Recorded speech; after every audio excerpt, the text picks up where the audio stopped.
You are live. Good evening, and can I have a motion to call the meeting to order? A second. All in favor? Aye. Please rise for the pledge. I pledge allegiance to the flag of the United States of America and to the republic for which it stands, one nation, under God, indivisible, with liberty and justice for all. Can everyone please remain standing for a moment of silence for Lester Walker, a longtime custodian in our district.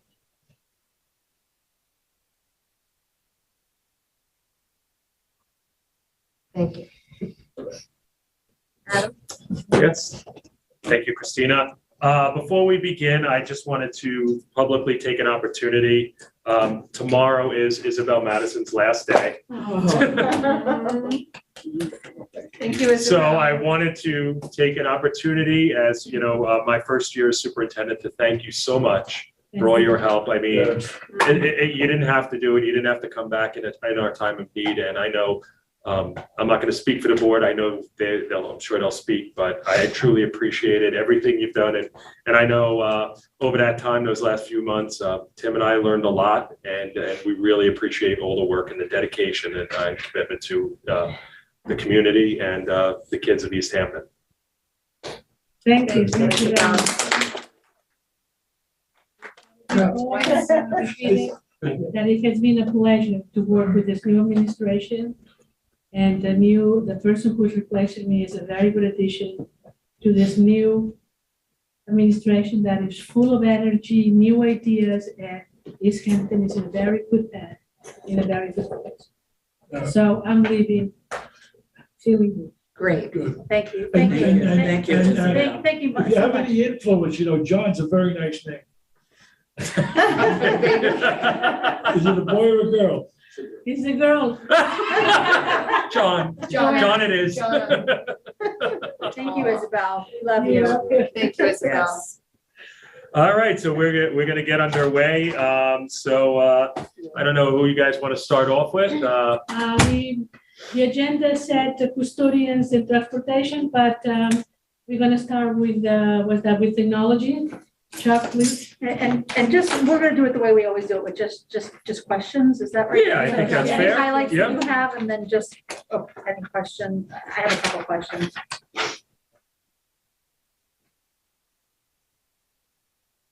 Hey, everyone. Thank you. Any highlights? Yeah, just basically, we have a slight increase in our budget this year. We have some increases with our Microsoft subscription, and we have budgeted some additional money in the event that we need to boost our internet connection. And there were just some slight rises in some of the services that we expected. And that's where the reflection is for the $31,000 increase.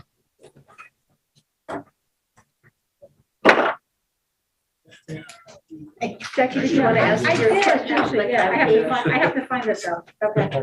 Okay, yes, I got some questions about some new, not cheap, software, I think it is, programs that we were buying, just to understand why we need it, because I just didn't know there was anything wrong with what we have, like ClassLink, the rostering and portal, and School Dude Event Manager. What page are you on? Page 9. 9. Okay, great. Well, School Dude is a program, we've actually been using that for several years for managing all of the fields and events and registering people as far as like using this room or using a field or using any of the school areas. So and School Dude's managed by the office application specialist in our department. And she uses that on a daily basis.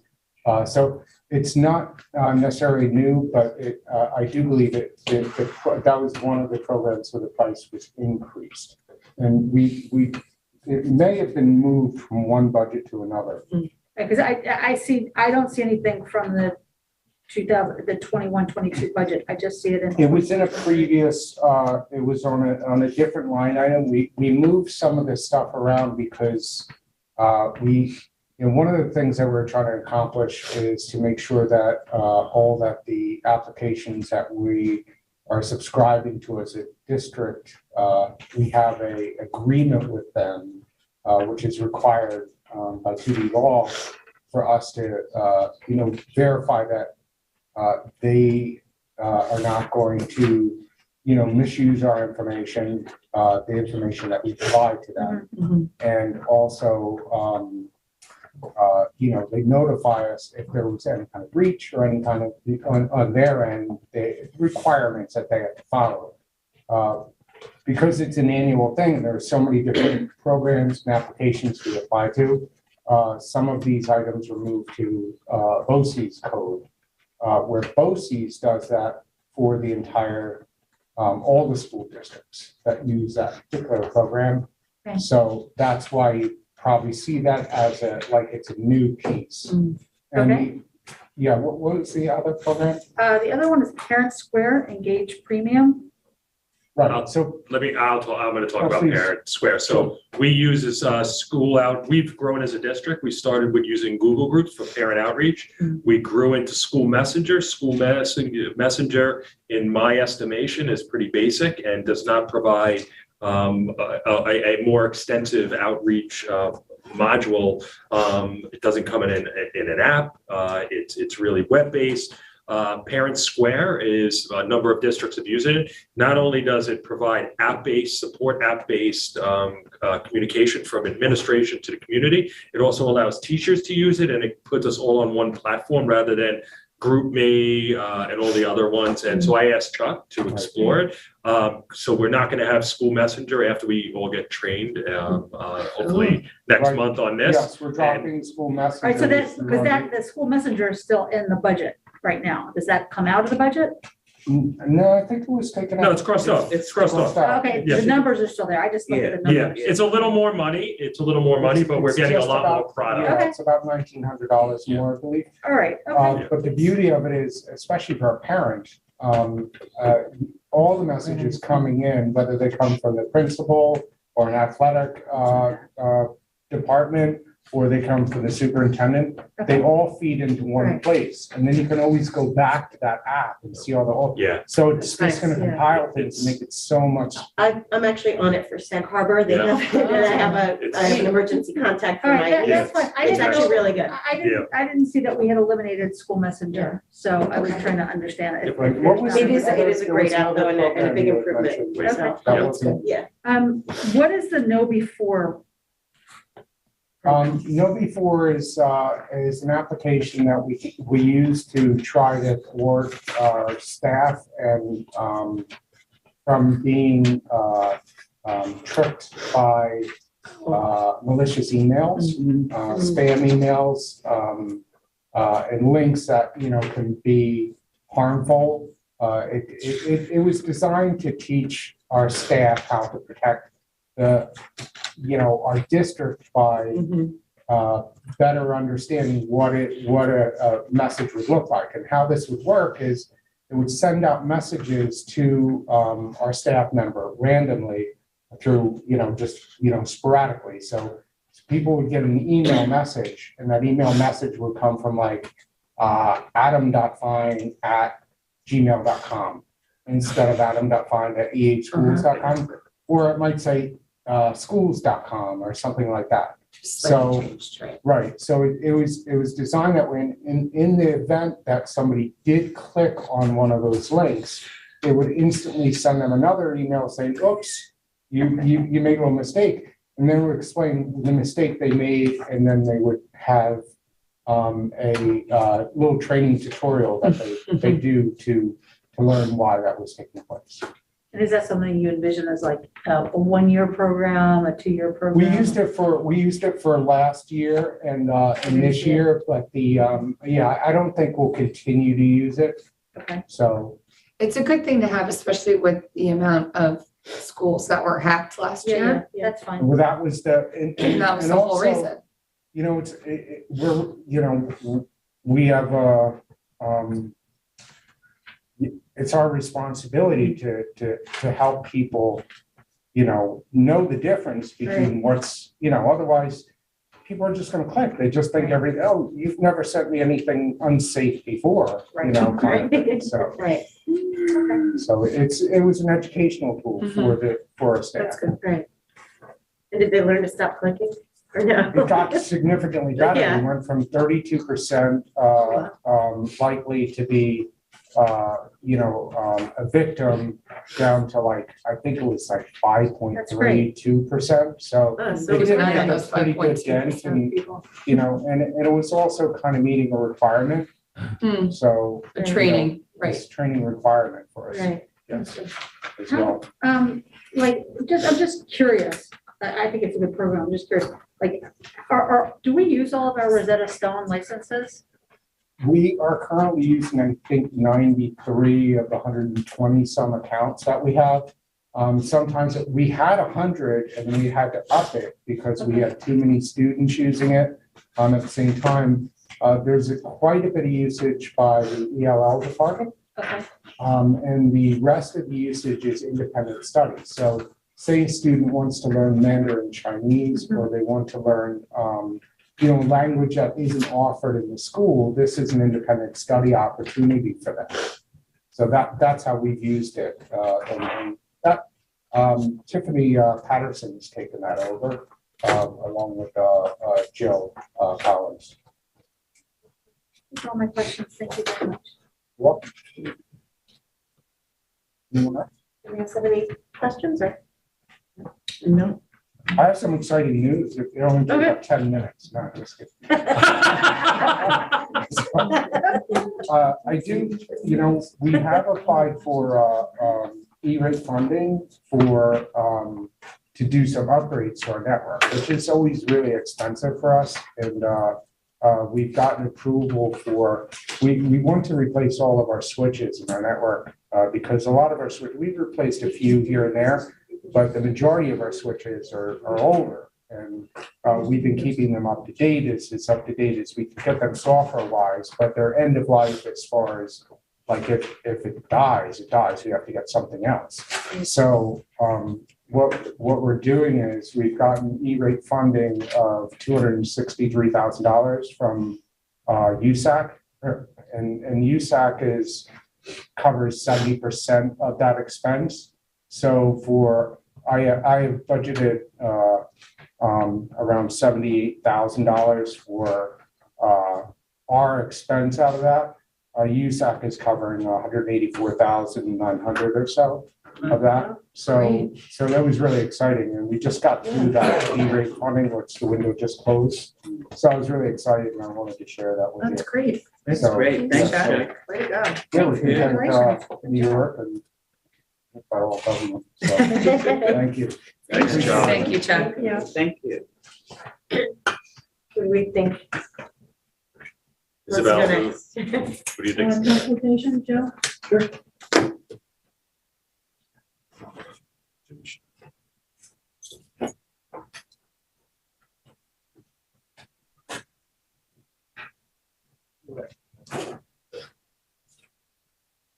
Good evening, everybody. It's nice to see everybody finally.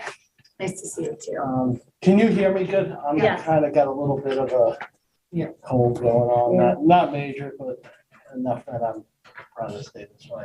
And I'd just like to start off and, Chuck has been doing amazing work to get us going over there and down at the new bus barn. I wish he would leave, but thank you, Chuck. You're really helping out big time. Budget this year, well, as you can see, the numbers are a little different. We're hoping to put 3 new buses into service this year. Since last year, we decided not to for obvious reasons. That's one of the only big changes. We're back into the old conversation of what is fuel going to cost. All right. So we increased the fuel by, I think, $9,000. It's still gonna, if things go the way I'm kind of thinking, we should be okay. We increased the fuel for grounds. We brought that up to, I think, 18,000 from like 8,900. This year, they were at like 8,900 by, January. So I'm figuring they have a bigger crew, different equipment. The fuel is changing over there, and I really don't have a full grasp on what they use because I'm over there and they're over there. So that's just a little bit of a challenge to figure that one out. I don't necessarily have records to look at. Basically, most of the stuff staying the same. We took some stuff out. We moved to Long Island site for our 19A testing and certifications away from BOCES. We're having some scheduling issues with BOCES because they have to come from North Patchogue to here. And we were just having difficulties with that because they are limited to how many facilitators they have. So this is a retired BOCES master teacher. So she is kind of like handling us and it's working out really well. The prices, I think, are a little less than BOCES. She does have insurance, all the proper insurance and certifications current. So that's working out well. Any questions? I just have one question. Sure. Have you seen like a change in the ridership since COVID? Oh, yeah, coming right back. Coming right back? Yeah, oh, yeah. Yeah, certain areas, the high volume areas, we're running 2 buses to Okay. locations. And yeah, we're back. We're definitely back. And I noticed now that I'm out front, in my office, I noticed that the parent traffic is a lot less. Where during COVID, they were out on the street one lane waiting to get in on this side and that side. Now it's not quite, it might be past our trailer, and that's about it. So that's probably half. Okay, I'm just curious about that. Thank you. Yeah, we're busy. All the BOCES runs are pretty much good capacity. West Hampton Beach is total capacity right now. Joe, do you anticipate that we'll have to cancel some runs because of lack of bus drivers or? It's killing us right now. The last thing I want to do is cancel a sports trip. I think the issue that I'm having and everybody else is having is the scheduling of Section 11. Like the 29th, I have 5 trips, all West Hampton and West. That's tough to do even when we were fully staffed. So, and then the next day you have 1. So I know it's hard for them, but there has to be a little more consideration in their scheduling, whether they're overloading one school or if they can spread them out. I'm not familiar with how they do it, but there has to be a little bit more guidance there. Is that something we've had conversations about with them, madam? I think each mean, school person. Looking ahead, could you say, look, that day is bad. Can you tell the coach or the AD to maybe make it a change? Sam could attest to this. We're working on the end of the month and into April days that we see large schedule amounts. We try to be a month ahead of the thing. We're going to work with whoever the new athletic director is on scheduling, ask them to show us a draft of the schedule before it's laid down in stone so that we can make sure that we can cover the transportation needs. And if we can't, we're going to ask them to schedule a different day. We want to be able to provide coverage for all of our teams. So we're going to work with whoever the new AD is to make sure that happens. Good. Yeah, and back up to this year, we pretty much did not really ever push off a team sport and not do a trip. During COVID, when we reduced the bus loads, there was here and there. It seems now that the amount of drivers that we had staffed before were like about 29 to 31. Right now, including me, we're at 26. So, and I definitely see another person leaving. So it's going to be even rougher for September if we do not get any people to apply. And I just don't even know where to, look anymore. anymore because I've called everybody I know. I've talked to other schools and everybody's in the same position as we are. That people that with CDLs rather drive the jitney, a dump truck, something else besides the school bus for some reason. Does COVID have something to play with that? I don't know. I don't have that kind of input into that, why people aren't interested in, being a bus driver anymore. The article in the bus barn was a really good one. It Maybe was. that'll help. I don't know. Made it Yes, seem like a nice place to work. They right? really, they really did a nice piece, and I think one of the things we tried to really stress is, Joe and the whole crew of drivers, they existed and Joe invited me there plenty of times when they were all at 114. And I don't know how they survived in that location. I mean, they were living and working in squalor to a certain extent. If any group of employees here, and if anybody out there who wants to be a driver and has a CDL, this new bus garage, and we're obviously appreciative of the taxpayers for supporting that bond. It is obviously, when you, in hindsight, having our own busing now is something that is such an advantage because districts are struggling, and smaller districts especially, through the bigger companies because they don't have the drivers. So those contracts are more difficult to fulfill for the smaller districts. But this group, this department, with under Joe's leadership, really deserves to be in that. And it is a wonderful facility. And I'm looking forward to when he can, get over there so he doesn't walk over and threaten me every day. I'm just kidding. It is great having them here, and it's nice having buses out front of a school. We have space, but to see when you get in there, I know you're so nervous about the timing, and we really need. I'm really happy for the crew, and everybody there appreciates everything the board and the public has done for us. And hopefully this will be a changing point where people would be more interested.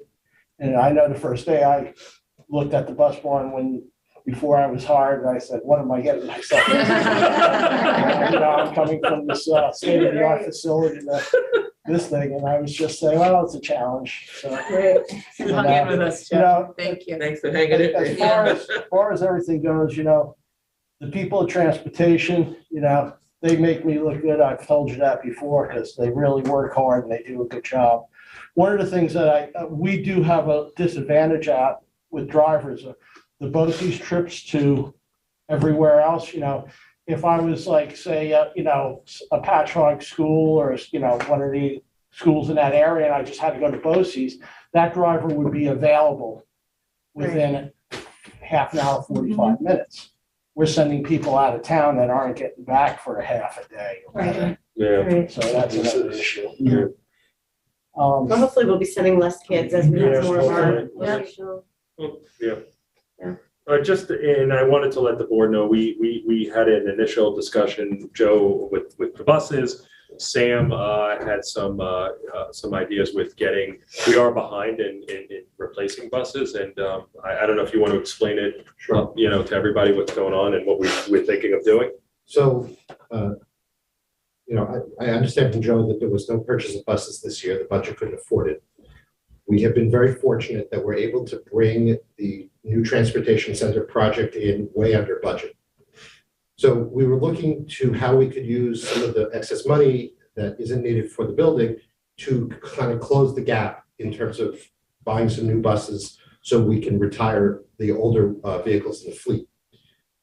What we're able to do essentially is we're able to move some money in the budget so that money that's already appropriated in next year's budget to pay debt for the building of the bus garage can be transferred to your code that we're looking at here, the 5500.2100. So it's equipment for transportation.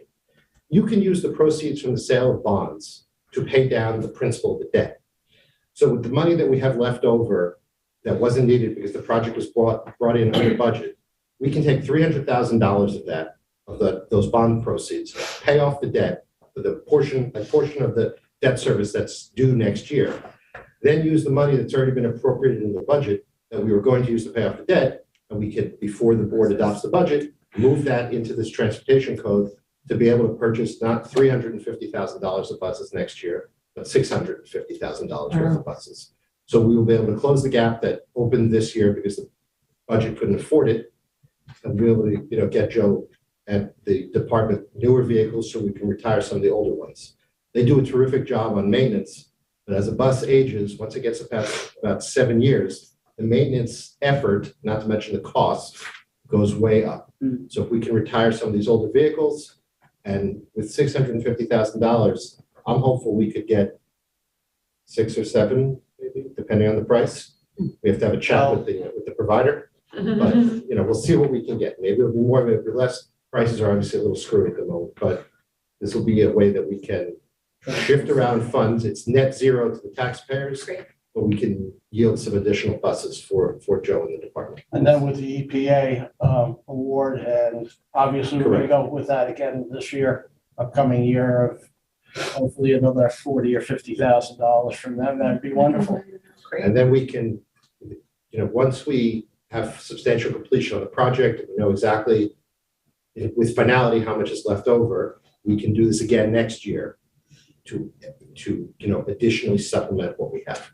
So the bond money would be, the excess bond money would be used to pay the debt down. The bond pays for itself. The bond pays the debt of itself, and the money that's already Right, so the appropriated. one that we appropriated for debt, then we can transfer to capital. Before you adopt the budget next month, we will make an adjustment to move the $300,000 that's in debt service line, it's 99 something, to 55, 10, 100.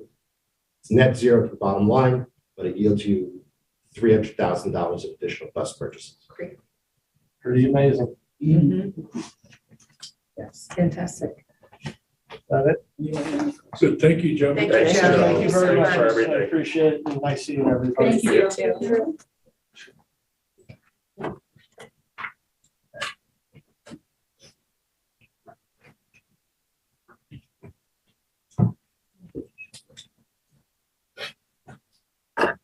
Okay, good evening. I'm sure all of you know Gregory, right? Yes.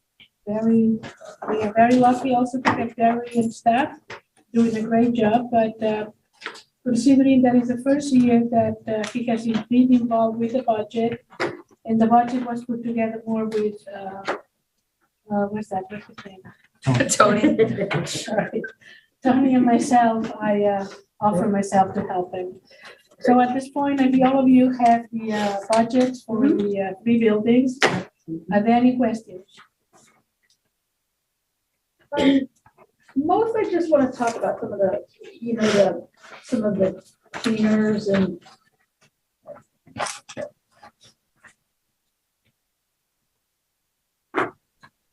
this is so little, but I'm just curious about it. Like, we have like on a lot of different lines, like floor machines, since floor machines were such a big issue in buying them, we have now like lots of expensive. They floor have machines. been eliminated, all of them. All the floor machine batteries? No, the batteries, we need them. Just explain that. I see like them in a lot of different places. And there's Yeah, always because something all the I'm curious batteries about that you see in the budget, they're not simply for machines. They are for what else we need. No, I mean, that's basically these machines take, it looks like a larger car battery. It takes about 3 of them. Yeah. Okay. And they're very expensive to purchase, but as opposed to buying a new machine, you get the new batteries, gives us more years on it. So we're not buying the machines. No, this year we're not buying Okay. any machines, and yeah, that we go with the batteries, and hopefully we're gonna be able to make them understand or enforce, or however you wanna put that, to make sure that they are maintained better.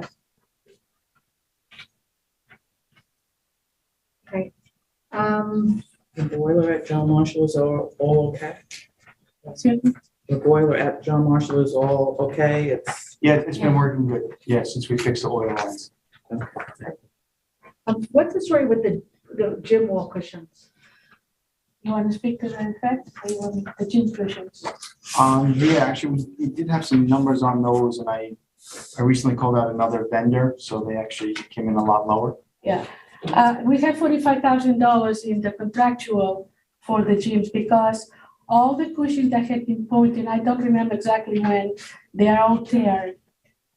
So at this point, the pillow from inside is coming out.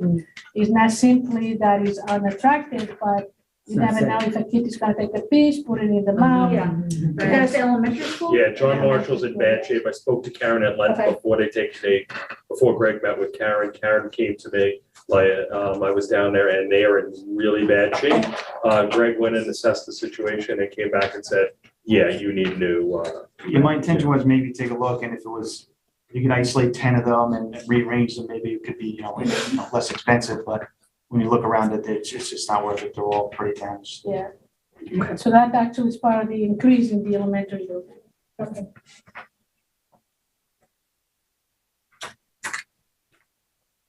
Anybody else have any questions? Is there anything else that you want to say No, I about the mean, budgets?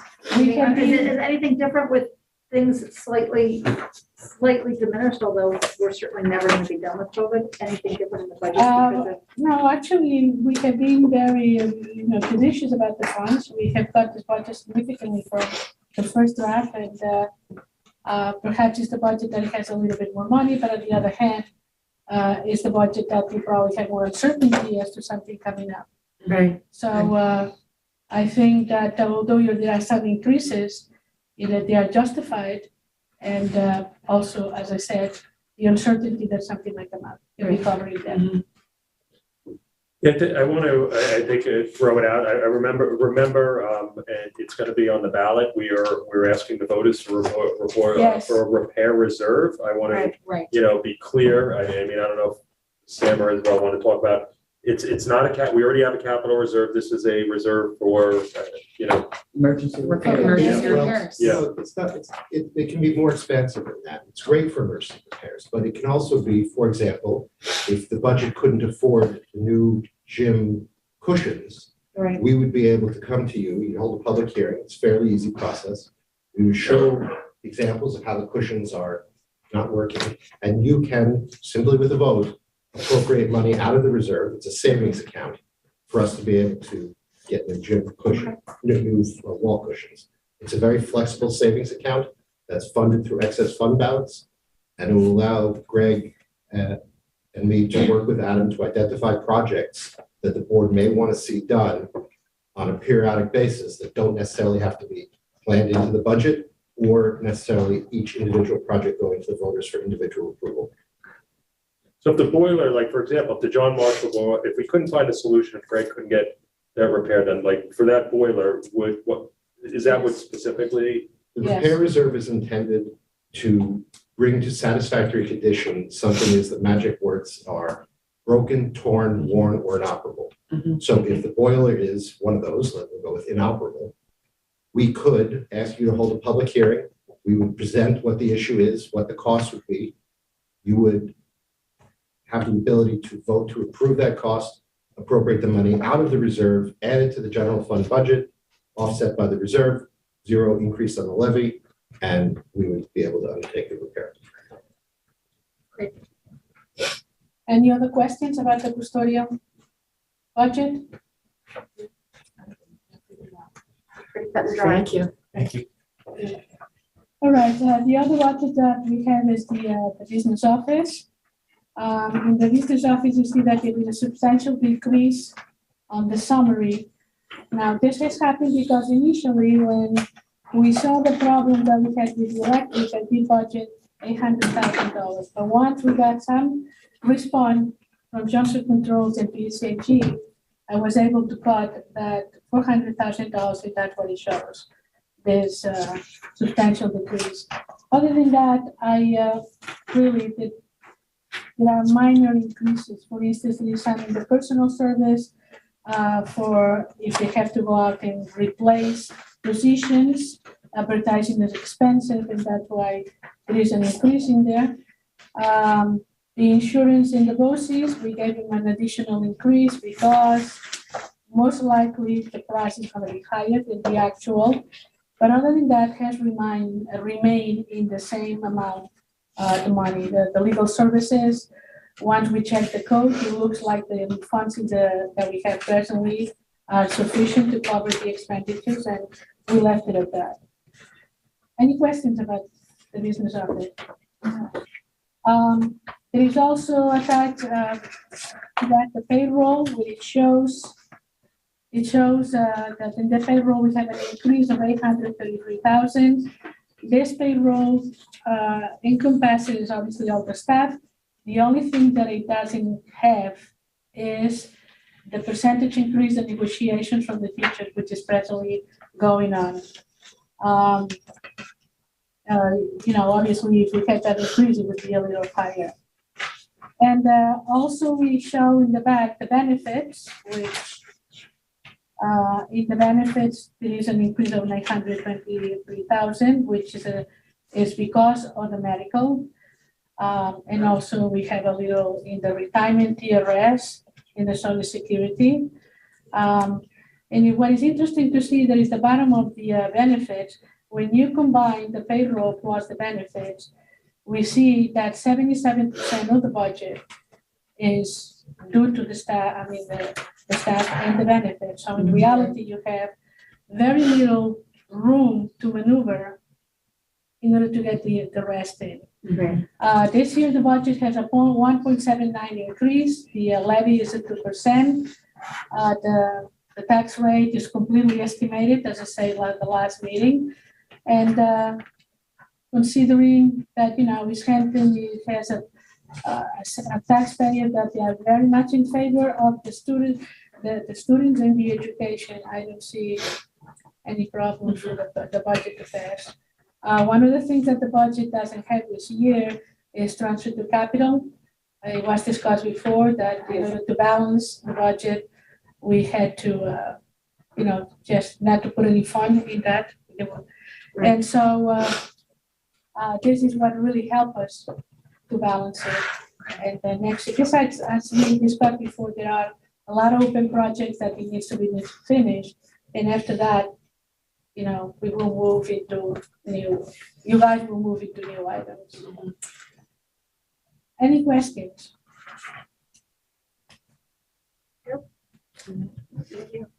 Thank you, Isabel. Yes, Thank you very much. thank you, Isabel. Double thank you. Double thank you. We'll miss you The again. best Yes. to all of you. Yes. Adios. Okay, can I have a motion to adjourn the budget meeting, and then we'll need to go into exec to discuss the employment history of an employee. Two separate motions. Two separate motions. Can I have a motion to adjourn the budget? Motion. Second. All in favor? Aye. Can I have a motion to go into exec to discuss employment history? I make the motion. Second, Second. all in favor? Aye. Great. Thanks, Matt. Thank you. Thank you. Thank you.